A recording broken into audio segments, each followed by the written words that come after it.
तो फिर हमको लगता है कि फिर किसी भी संत, कोई भी संत अगर उन लोगों की भावनाओं की इज़्ज़त नहीं करता जिनकी वजह से वो आचार्य, देखिए मैं हूँ या दुनिया का कोई भी आदमी, भक्तों की वजह से ही तो संत संत है ना, जी। है? तो एक सीधी-सी बात है।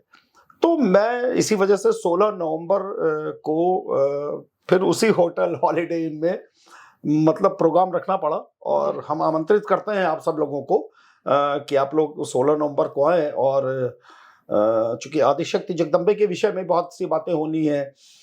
ज़िंदगी में बहुत से जैसे ग्रह नक्षत्रों या किसी भी हालात या स्थिति में अगर चीज़ें खराब हैं, तो वो कैसे ठीक की जा सकती हैं।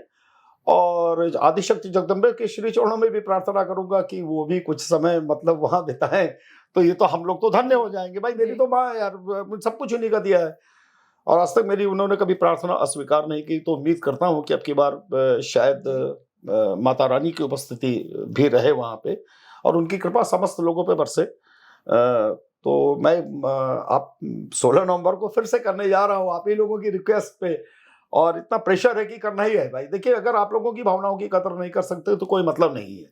मैं फिर से दर्शकों को ये भी बताना चाहूंगी, जितने लोग आए थे उनको आपने कोई स्पेशल गिफ्ट भी दिया था। हाँ, देखिए एक बात को समझिए कि श्री युग चल रहा है।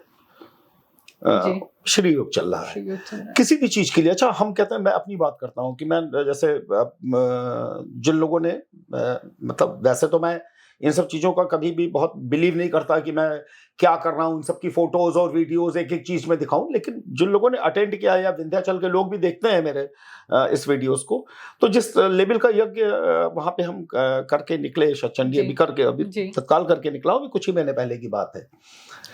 तो हमेशा मेरी प्रार्थना हमेशा सबके लिए रही, भविष्य में भी जब कभी कर रहा हूँगा। तो ये लोग जो लोग इस प्रोग्राम में आए, तो उन लोगों के लिए मेरी देखिए सबसे बड़ी बात ये है कि उन लोगों के लिए मेरी बहुत शुभकामनाएं भी हैं और उन लोगों ने चूंकि विश्वास किया, और अगर किसी के विश्वास के प्रति आप खरे नहीं उतरते हैं तो फिर आप ये जान लीजिए कि आप संत कहे जाने या साधक कहे जाने या आचार्य कहे जाने या बाबा कहे जाने लायक ही नहीं है।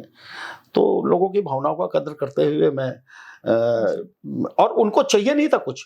अच्छा हम भी तो माता रानी से भिक्षा मांग मांग के बहुत कुछ पाए हैं ना। तो जो लोग आए विश्वास करके, अगर हमको कुछ दे भी नहीं सकते थे तो फिर करने का मतलब क्या हुआ भाई? एक बात बताइए। मतलब हम लोग धर्म को धर्म से के तरह कर रहे हैं, हम लोग धर्म को धंधे की तरह नहीं कर रहे हैं। जो आएगा उसके लिए सब कुछ हाजिर है और सब कुछ उनको प्रोवाइड कराएंगे, उसकी किस्मत में हो या ना हो। ये तो सुनिश्चित मान के चलिए, मेरी प्रे भी माता रानी से है।